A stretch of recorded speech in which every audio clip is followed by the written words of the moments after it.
This lesson is related to systems containing pulleys. We have different cases here to discuss. So the first case is a system of a normal pulley, as we see with two masses on each side. Let's say M1 and M2. Okay, the first step is that I put the forces acting on the system. On the side of M1, of course, I have the force of weight, which is M1G, and I have the force of tension, T. On the second side, we have M2G and the force of tension, T. Now also on the pulley here we have tension T and T, and we have the reaction of the pulley. Let's say it's R. Okay. In these questions, usually the pulley will be taken massless and frictionless, so we don't need to get it involved in our determination for the acceleration.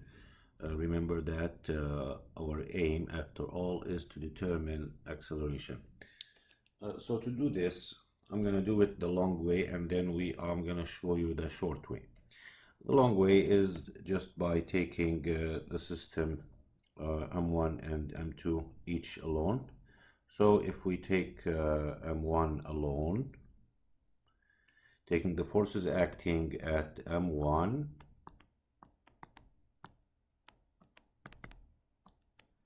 we have M1G minus T is equal to M1A.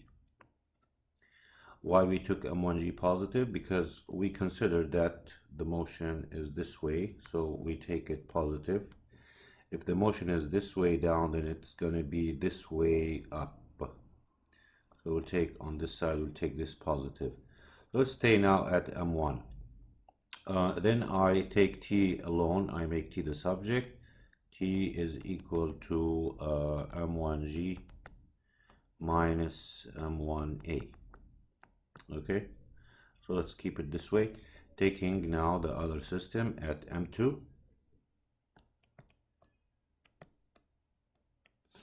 At M2 now, here.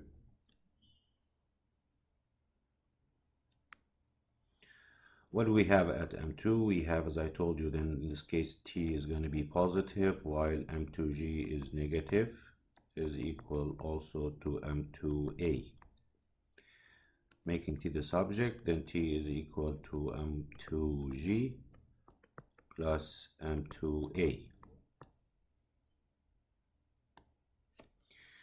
Now taking both here, T is equal to T. Then making M1G minus M1A is equal to M2G plus M2A. Taking all terms containing A at one side, then M1A plus M2A is equal to M1G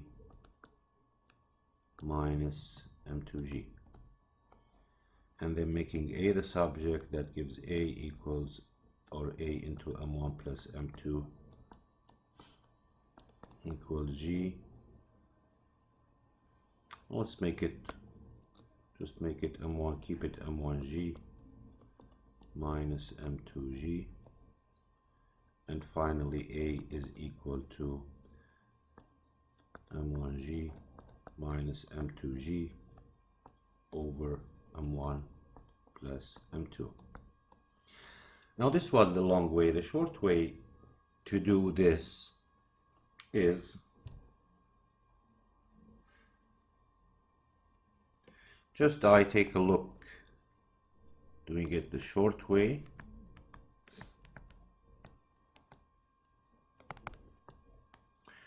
Just take a look, what is the affecting force from this side here from this side, what's the affecting force? It is M1G. And what is the affecting external force from the other side? It is M2G.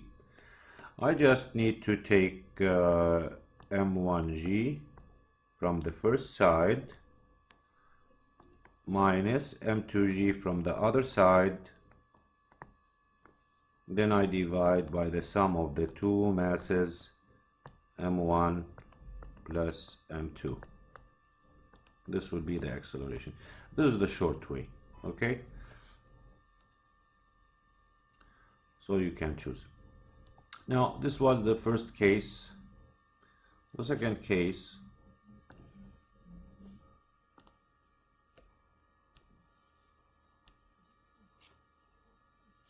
in the second case, I have a table, a pulley. Now I have M1 is hung this way, and this is M2.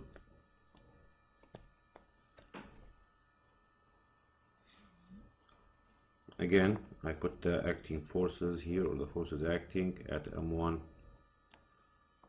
These are, let's make this thinner. Okay, so this is M1G. Up I have the tension. Here I have M2G, of course vertically down. Up I have the normal. Okay, and then tension also. Now I will consider in this case that there is no friction here between the M2 and the table. Let's consider there is no friction, so these are the only forces acting on my system. Of course, also here we have another tension T, and the pulley, another tension, and I have the reaction this way. Okay, now let's do it the fast way this time. I'm gonna do it the fast way. Affecting external force at this side, what is it? It is just M1G. While from this side I have no affecting force, because look, M2G will be cancelled with what? With the normal, while T is considered as an internal force for the system. It's not an external force, it's an internal force. So there is no external force from this side. So the only external force we have in this case is M1G. So I can directly say that the acceleration is equal to the external force acting, which is mg, divided by also the sum of the two masses that are m1 plus m2. And this is the end of this case. Okay, this is how we do it in the fast way. The third case,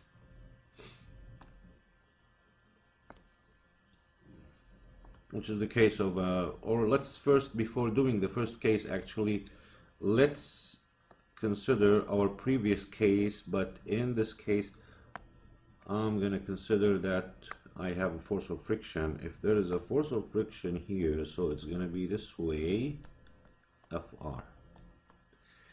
And now what's going to change in my equation, or in the form of the acceleration, is that I'm going to add another force here at the external forces, which is minus what? Fr.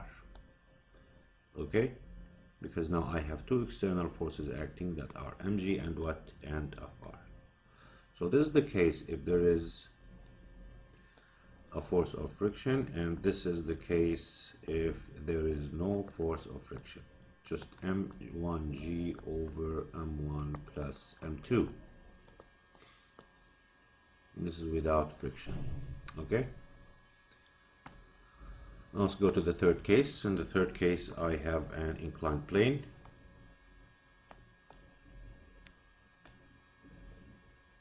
Inclined plane is defined by the angle theta that it makes with the horizontal. My pulley is here. Also I have here a mass m2, and let's take this as mass m1. Quickly, the forces acting are M1G, tension, tension up. Let's go down. We have here M2G sine theta.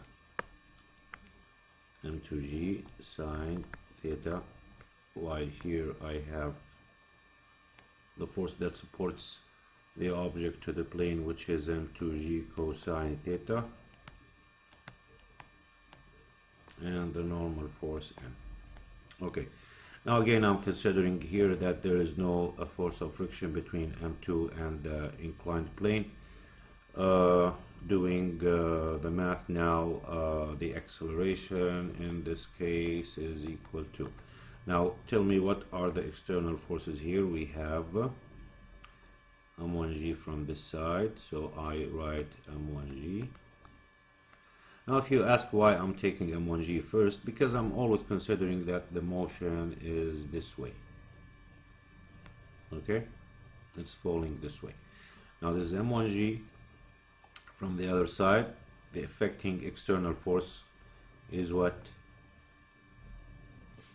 Yes, it is M2G sine theta, and then dividing by the total masses, M1 plus what? M2.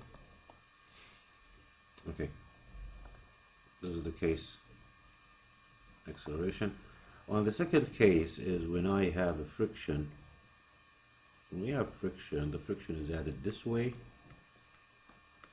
All that you have to do with the friction is to add it up there, so the acceleration becomes M1G minus M2G sine theta minus FR, all divided by M1 plus M2. Okay, so these are the three cases we have. Thank you. If you have any question, you can ask.